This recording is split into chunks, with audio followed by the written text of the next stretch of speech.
এটা হলো টাকা। এ হলো সকল কাগজের বাপ। এক এমন প্রাণী বিনা পায়ে পুরো পৃথিবী ঘুরে বেড়ায়। এই প্রাণীটি যখন আসে গরুর গাড়ির মতো, আর যখন যায় জাপানের বুলেট ট্রেন ফেল। এই কাগজ নামক প্রাণীটি যার নেই তার টেনশন, আর যার আছে তারও টেনশন। এটা কাউকে ধার দেওয়া মানে হলো নিজের পা দিয়ে নিজের গালে চড় মারা। এর খুব লজ্জা, তাই সবাই একে লুকিয়ে রাখে, দেখাতে চাই না। আমরা গাধাকে দিয়ে কাজ করিয়ে নিই, আর এ আমাদেরকে গাধার মতো খাটিয়ে নেয়।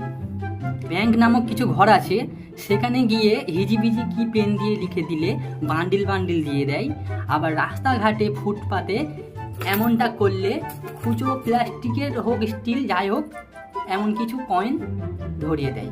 আয়নার সামনে নিজেকে চিনতে না পারলেও কোথাও একে পড়ে থাকতে দেখলে চোখ তখন 1,00,000 মেগাপিক্সেল হয়ে যায়।